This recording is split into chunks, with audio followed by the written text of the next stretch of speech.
I wanted to talk about what is going on with Israel. It's kind of crazy. Obviously, like the American reaction to students protesting against Israel has been insane. Somewhat expected, but still kind of insane. How aggro they are, how much they're flailing. Like all you need to do is just go out there and be a voice, and people still lose their minds. They're like, this is unhinged. Like we have to kill you. We have to arrest you. We have to do everything we can. Having said that, Israel is also being unimaginably unhinged simultaneously, just doing Israel.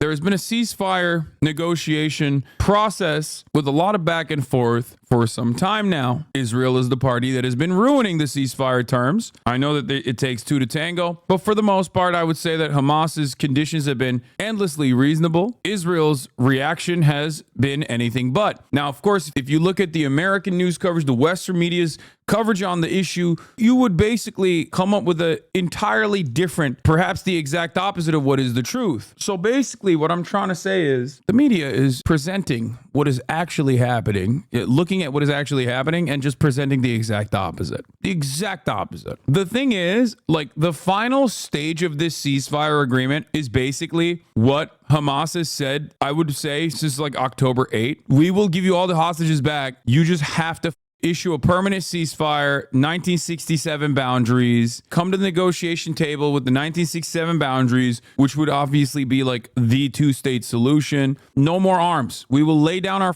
arms. Basically a day one position, which Israel routinely said no to. And it turns out that there's more information about Benjamin Netanyahu almost personally ruining the bag. There's basically no condition that Israel wants. None whatsoever that Israel is willing to agree to. I think the latest that I read was in this round of conversations, basically they claimed that like the Hamas acceptance was coming from an Egyptian envoy, and Egypt is also Hamas. Well, they didn't say that, but they said that the Egyptian terms were like infinitely softer than what the Israel would be down for or something. And this is after Hamas agreed to the latest proposal presented by Israel on April 27th. And there is no change in its elements. An official matter with the talks tells Reuters. Okay, this is like literally happening as we're talking. And the only thing that I've seen from Israel is that although it is their proposal, they no longer actually feel comfortable with it and are saying that maybe Egypt has softened that deal too much. Let's be real. The Israeli officials are saying the proposal Hamas accepted is different than the one initially presented to Israel. Yeah, it's a three-stage peace plan, three-stage ceasefire negotiation,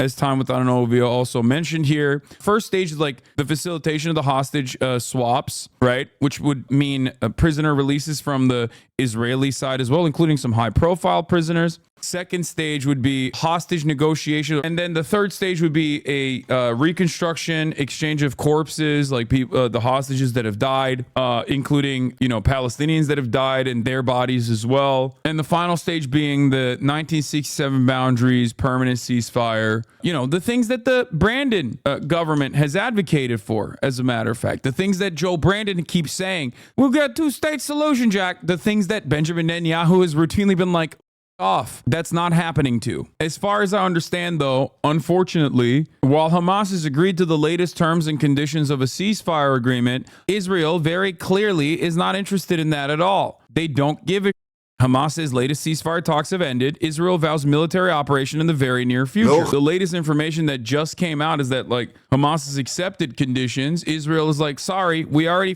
set in motion the acts. We just have to kill children in Rafah. We have to do it because we're really horny for it. We geared up for it. We got dolled up. Sorry, we got dolled up and ready to go to the ball. You can't just take that away from me. No takebacks. The genocide will continue until morale improves. Exactly. The major reason as to why that's happening is because of their overarching goals, not being one that is genuinely interested in like, permanent security for Israelis at all, but one that is about killing as many Palestinians as physically possible in a short period of time, while also maintaining political cover from the Western world. Also, for the record, Volodymyr Zelensky, one of our Israeli chatters, just reported on this as well from their personal experience, but Israel also literally made Al Jazeera illegal. As of yesterday, officially, Al Jazeera is no longer accessible in the wonderful, beautiful, best democracy in the world, better democracy than the United States of America, Israel. The only democracy, not in the Middle East, the only democracy in the world. All right, Hamas accept terms of Gaza ceasefire deal as Israel readies the Rafah operation. With that breaking news this hour, very important breaking news, because an official Hamas source has told the BBC that it does accept a proposal for a ceasefire deal in Gaza.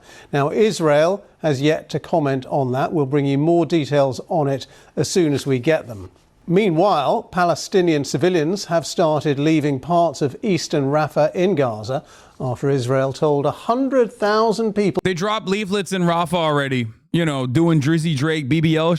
Israel was busy dropping leaflets in Rafah being like, get the out of here. We're about to kill you. We are the most moral force in the region. We are the most moral army, the most democratic genocidal state you'll ever see. Look at us. We're dropping pamphlets. We're dropping leaflets, dude. How wonderful. Yeah, we're roof knocking 1.4 million people that have been trapped at this point inside of Rafah, the area that is the southernmost tip of the Gaza Strip that is connected to Egypt, that Israel is basically kettled every single Palestinian into. Palestinian Authority officials oppose release of Marwan Barghouti is the least shocking thing that I've ever heard. Palestinian Authority, they can suck my. Senior Palestinian Authority officials have requested from mediators that Fatah leader Marwan Barghouti be excluded from potential prisoner swap deal between Israel and Hamas, a source told the Middle East Eye. A source familiar with the negotiations told MEE on Sunday that the request was made by Majid Faraj, the director of the Palestinian General Intelligence, and Hussein al-Sheikh, the general secretary of the Palestine Liberation Organization's executive committee. I wonder why they don't want Barghouti to be released. Well, there it is. It's because senior Palestinian Authority leaders believe Barghouti's release would threaten the leadership of Palestinian Authority President Mahmoud Abbas, the least popular figure in the eyes of the Palestinians. And Marwan Barghouti is the most popular figure in the eyes of the Palestinians, and that's precisely why the Palestinian Authority would not want Barghouti to be released from prison. According to the source, the United States, one of the three mediators involved in the indirect Gaza ceasefire negotiations, had reportedly agreed to remove Barghouti's name from any potential list Hamas is expected to present. It does no favors to Hamas to release Barghouti, as Barghouti is supposed to be a competing political entity, is not on Hamas's side at all in this conversation. And Barghouti is literally more popular than Hamas. Barghouti is more popular than Ismail Haniyeh. Barghouti is more popular than Abu Ubaidah. He is a Fatah member who is directly contest with Hamas. And yet they still want leaders of other factions to be released because Hamas as a political entity cares more about resisting against the Israeli apartheid than it does about its own personal political motivations. Its own personal motivations in terms of like being the managing governing body of Gaza or the managing governing body of Palestinians in general. They do, however, want to be the governing body for all Palestinians instead of Palestinian Authority, because the Palestinian Authority is a part of the security apparatus, the Israeli security apparatus, rather. In terms of like having PFLP, DFLP be like political actors, they've collaborated. October 7 was a collaborative effort from all members of the Palestinian resistance across the board. They obviously also are literally trying to release prisoners that are directly their major political enemies in this circumstance. Ones with actual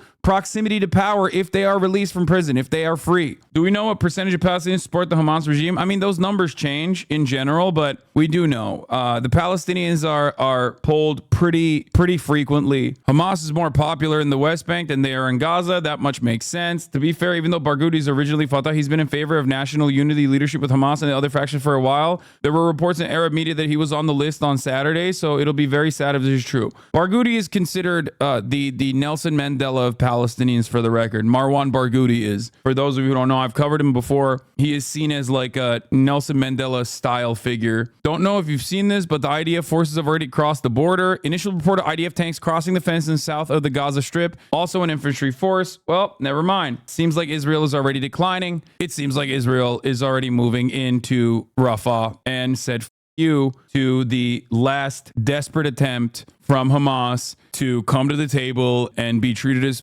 human beings. Israel is not going to do that. I think we should have gone into Rafah yesterday. There are no uninvolved civilians there. You have to go in and kill. You have to kill them before they kill us. That's Shimon Boker, the vice chairman of the World Likud, the international arm of Netanyahu's party. This is what he had to say 3 days ago on Channel 12's Ophira and Levinson talk show regarding the topic of a hostage deal in Rafah invasion.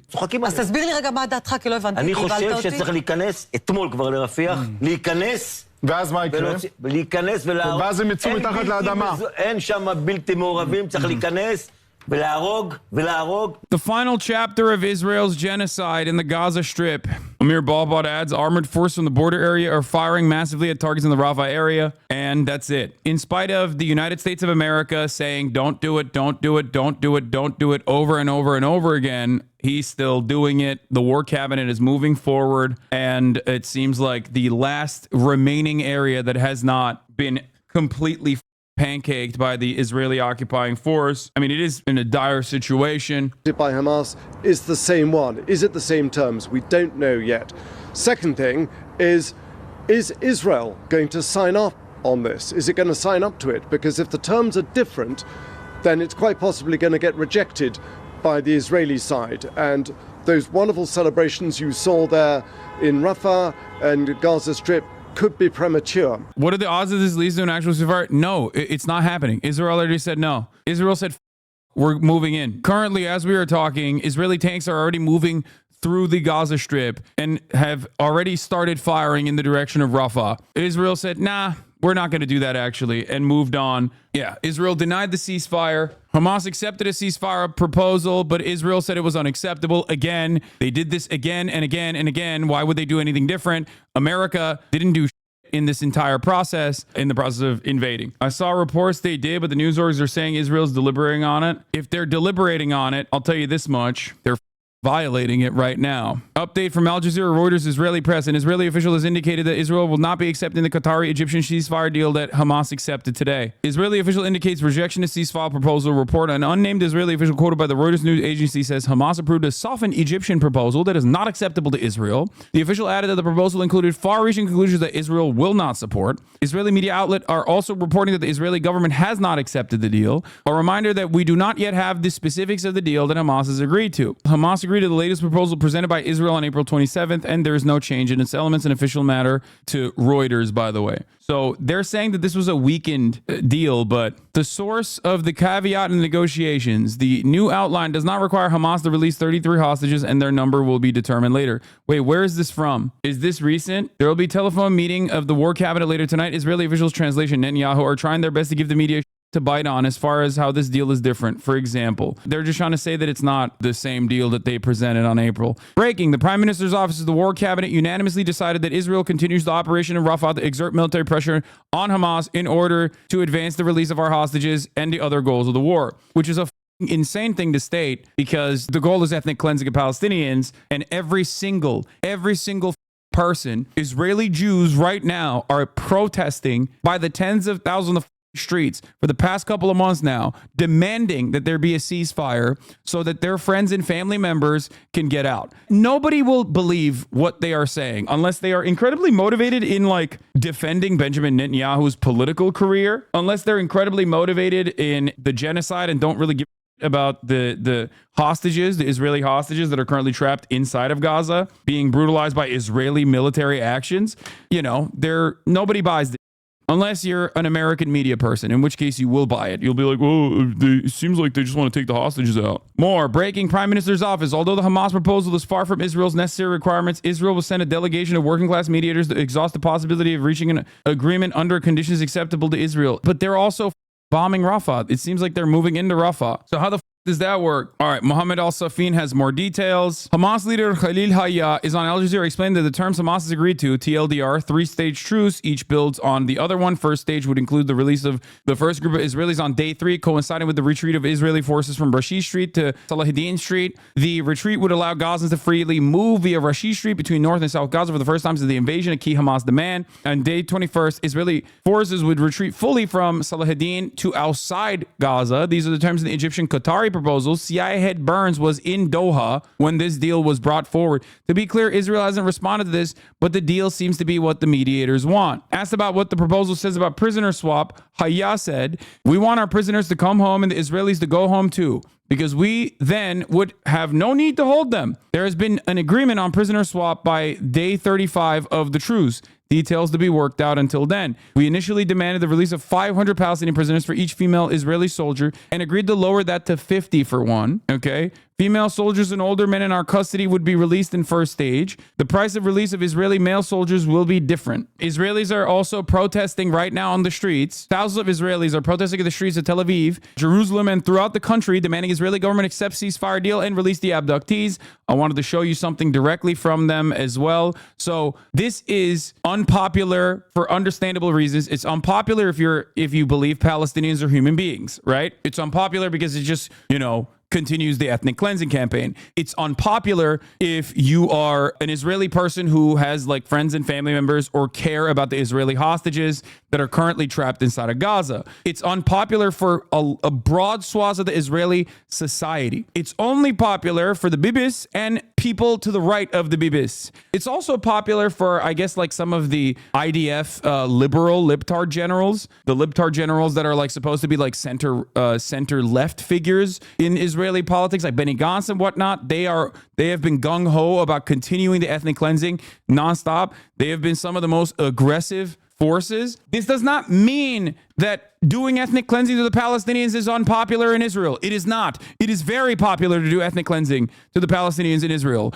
Okay? It is very popular. It's been 80+% amongst the Israeli Jewish population specifically since October 7 to keep bombing and bombing and bombing over and over again mercilessly and relentlessly. However, they do want to take their civilians out. That's the key here. That's the key difference here. If all of the hostages were returned into Israel and then Israel turned around and were like, all right, it's time to put the slaughter machine back on, it would be 99%. So when I say this decision to invade Rafah and to bomb Rafah is unpopular in the eyes of many in Israel, I'm simply talking about in terms of the hostages still being there, okay? Family members still being there. Tanks have already crossed into Rafah at this point. The Israeli population, time and time again, that they are not even remotely interested in the Palestinian plight. Yeah, IDF's official statement as of now is IDF forces are now attacking and operating against the targets of the terrorist organization Hamas in a targeted manner in Mizrah, Rafah. More details to come. Here is directly on the ground. Israel blocks roads and protests against the Israeli government, demanding Netanyahu agree to the ceasefire deal that Hamas agreed to today.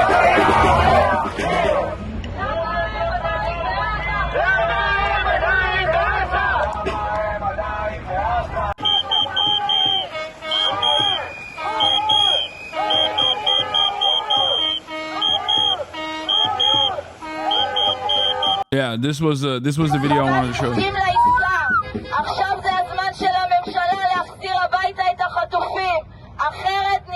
Families of Israeli detainees in Gaza talking about Hamas agreeing to the deal. The government must agree now, otherwise we will burn the country. I don't think that they will do that, but just want you to understand that like even people who are fully on board with the ethnic cleansing of the Palestinians, especially even in Rafah, are still like, bro, save the hostages first. I don't want to die. I don't want to watch this because if I have to see Karine Jean-Pierre say the dumbest I've ever heard in my entire goddamn life one more time, if they enter Rafah, what's Biden's response likely to be? What do you mean if? As it stands, the IDF has officially admitted that they are definitely entering Rafah. You don't mean if. I think you mean they are doing that currently. There will be no response. I'm sure that Biden will say meanie bobini words about Benjamin Netanyahu later, or rather they'll leak it to the media that he said mean things about him and how mad he is. The only thing that the American government has done thus far that I actually legitimately consider to be like a,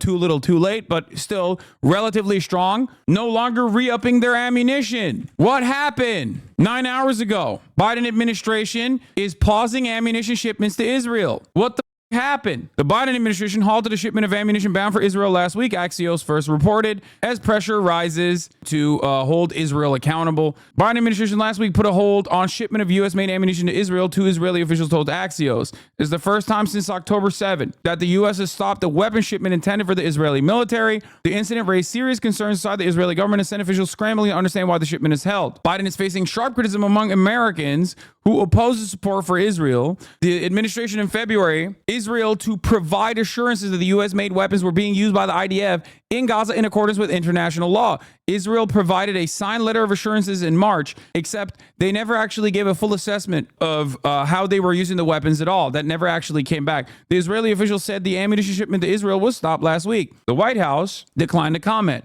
The Pentagon, the State Department, and the Israeli Prime Minister's office didn't immediately respond to the questions. I suspect that they did this. I might be wrong, but I thought that the reason why they did this is because they're trying to basically say, if you invade Rafah, we're going to cut you off. We've told you time and time again. They still did it, partially because we've given them enough weapons already, I assume, and partially because I suspect that they will defend Israel unconditionally no matter what. Why would Benjamin Netanyahu not do another you? Why would Benjamin Netanyahu not just say you to Biden? Benjamin Netanyahu and the war cabinet and the Israeli government as a whole literally engaged in the largest amount of land acquisition, largest amount of settlement expansion when Anthony Blinken was in Israel. If you think that that wasn't deliberate, if you think that that wasn't actually a you move to him, Anthony Blinken was having a conversation with the Israeli war cabinet. The Israeli government on the other side was taking over acres of Palestinian land. They did that on purpose. Ali Velshi breaking: the White House halted a large shipment of offensive weapons to Israel last week as the IDF ramped up a ground invasion of Rafah, according to two senior administration officials familiar with the decision. As you guys know, this was reported on by Axios as well. Obviously, America's pressure came too little, too late. Chatters, there are 27,000 of you in here. Always remember what happened on a day like this, what the terms and conditions were, what the ceasefire negotiation looked like over the course of the past 7 months, and how the media covered it. Why do I say remember? This should allow you to basically peek in to the past and reconsider everything you have heard about the so-called peace process. Because the way that the media has covered this, they are ruthless barbarians. They're monsters. They never want to concede. They never want to listen to reason. Anthony Blinken, time and time again, every single media appearance Anthony Blinken has made over and over again, Hamas is the one that does not want to concede to the quite reasonable terms and conditions that Israel has set forward. That this causes you to at the very least, reconsider what you may or may not have heard about the so-called peace process and how it was always the Palestinians that ruined it. Israel could not find a partner in peace, because that was too. And many more knowledgeable people with direct insight into the matter have spoken on this, and yet it doesn't matter. The narrative is set. Breaking: President Biden has just secured a ceasefire deal between Israel and Hamas. It is because of President Biden's leadership that this conflict is halting for the time being. What a wonderful picture. What a wonderful analogy to how unimaginably asleep at the wheel the Biden administration is. This is the exact same way the dogs in the media reported the Camp David summit, ignoring the fact that Israel wanted Palestinians to give more of their land in Jerusalem, only accepting custodianship, ignoring the fact that the two-state solution is already a compromise and that Arafat would be assassinated if he dared to accept that, consent being manufactured once again. Exactly. And it doesn't even matter. Benjamin Netanyahu has time and time again said that he was sabotaging the peace negotiations deliberately. He ran on sabotaging the peace negotiations deliberately. He won on saying that he was going to sabotage the peace negotiations deliberately, and actually did sabotage the peace negotiations deliberately. And yet we still have the audacity to lie about the historical record. The World Food Program director, Cindy McCain, has officially stated that northern Gaza is in a full-blown famine. Here, let's take a look at that as well. There are hundreds of thousands of people in northern Gaza right now. Let's talk about the World Food Program. You have provided aid to 1.4 million people every month since the start of the war, but the war is nearly in its 7th month. How dire is the humanitarian crisis on the ground right now in Gaza? Well, whenever you have conflict like this and emotions rage high and things happen in a war, famine happens. And so what I can explain to you is that there is famine, full-blown famine in the north, and it's moving its way south. And so with what we're asking for and what we continually ask for is a ceasefire and the ability to have unfettered access to get in, safe and unfettered access to get into the into Gaza, various ports and various gate crossings. As the director of the World Food Program, this is a pretty damning statement, which the Meet the Press exclusive MSNBC reporter will reiterate how important it is that she is saying this, okay? She's using diplomatic language while still saying something very important, the truth about what is going on in Gaza. It hasn't always worked that way. It's been a very difficult run, and I'm so proud of our people on the ground there because it's dangerous, and they continue to deliver. I just want to be very clear because what you're saying is significant, and I believe it's the first time we've heard it. You're saying there is full-blown famine in northern Gaza. I am.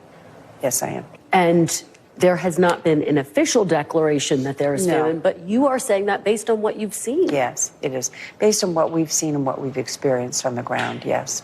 Which is? This is the executive director of an important international organization. It's horror. That's a big deal because up until now, UN and everyone else has been saying it's in the brink of famine. I'm so hoping that we can get a ceasefire and begin to feed these people, especially in the north, in a much faster fashion, but also including, as I said, water, sanitation, medicine. It's all part of the famine issue. And it's also something that we need to make sure that the world understands. We can't let this happen. In this day and age, when the world has the ability to feed itself 10 times over, nobody should starve. Nobody should starve. Yeah.